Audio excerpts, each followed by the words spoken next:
नमस्कार. टेस्ट आणि बेस्टमध्ये तुम्हा सर्वांचं स्वागत आहे. तर आज आपण नवरात्र स्पेशल शेंगा मावा बर्फी कशी करायची ते बघणार आहोत. चला तर मग आजच्या या रेसिपीला सुरुवात करूया. तर सर्वात आधी मी इथं 1.5 वाटी शेंगदाणे घेतलेले आहेत. घुंगरू शेंगाचा वापर केलेला आहे. कोणत्याही शेंगाचा वापर केला तरीही चालेल. तर गॅस मीडियमवरती ठेवून आपल्याला हे शेंगा पूर्ण लालसर असं भाजायचे नाहीत.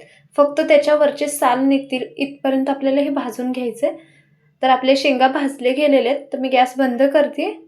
तर हे शेंगा पूर्णपणे थंड होऊ द्यायचे आणि अशा प्रकारे हाताच्या साहाय्याने याची साल काढून मी इथे घेतलेली आहे. तर आता हे मिक्सरच्या जारमध्ये घालूया. जे काही साहित्य लागतं ते मी खाली डिस्क्रिप्शन बॉक्समध्ये देते. एकदा नक्की चेक करा, जेणेकरून ज्यावेळेस तुम्ही रेसिपी बनवसाल त्यावेळेस तुम्हाला इझी जाईल. तर थोडंसं जाडसर असं मी वाटून घेतलेलं आहे. ज्या प्रकारे आपला रवा वगैरे असतो ना, जाड रवा, त्या प्रकारे आपल्याला हे ठेवायचं आहे. एकदम बारीक पेस्ट करायची नाही किंवा अगदी जाडसर पण ठेवायचं नाही. तर बघू शकता. तर त्याच्यानंतर ना इथं मी कढई ठेवली आहे. कढईमध्ये 2 चमचे तूप टाकूया. तुपाचा वापर तुम्ही तुमच्या आवडीने कमी जास्त करू शकता. तर 1.5 वाटी शेंगासाठी मी इथं अर्धी वाटी गुळाचा वापर केलेला आहे. गूळ पूर्ण मेल्ट करून घ्यायचं आहे. कलर वगैरे चेंज करायचं नाही, फक्त आपल्याला मेल्ट करायचं आहे. साधारणतः एखादा मिनिटभर गॅस मीडियमवरती करून आपण हे मेल्ट करून घेणार आहोत. तर गूळ पूर्णपणे मेल्ट झालेला आहे. याच्यामध्ये आपण वाटून घेतलेलं शेंगदाण्याचं कूट टाकूया. चवीसाठी किंवा माव्याचा फ्लेवर येण्यासाठी मी 3 चमचे मिल्क पावडर टाकलेली आहे. अर्धा चमचा विलायची पावडर टाकूया आणि सर्व मिक्स करून घेऊया.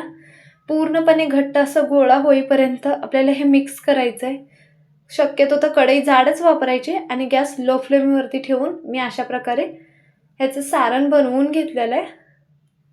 तर आता प्लेटला मी तूप लावलेलं आहे. तर हे सर्व प्लेटमध्ये काढून घेऊया. अगदी साधी सोपी रेसिपी आहे, नवरात्र स्पेशल. एकदा नक्की ट्राय करून बघा. तर चमच्याच्या साहाय्याने गरम असतानाच आपल्याला पूर्णपणे थापून घ्यायचं आहे आणि त्याच्याने गरम असतानाच आपल्याला चाकूच्या साहाय्याने कट करायचं आहे. कारण थंड झाल्यानंतर ना आकार यायला थोडंसं अवघड जातो.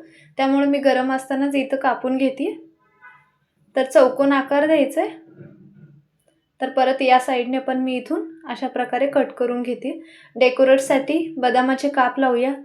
तुम्ही तुमच्या आवडीनुसार कोणत्याही ड्रायफ्रूट्सचा वापर करू शकता किंवा नाही केलात तरीही पण चालेल. तर अशा प्रकारे तयार झाले. तर हे अर्धा तास आपण सेट व्हायला ठेवूया. तर ही बर्फी तुम्ही फ्रीजमध्ये पण सेट व्हायला ठेवू शकता किंवा असंच हवेला जरी एक अर्धा तास ठेवलात तरी ही बर्फी व्यवस्थित सेट होते.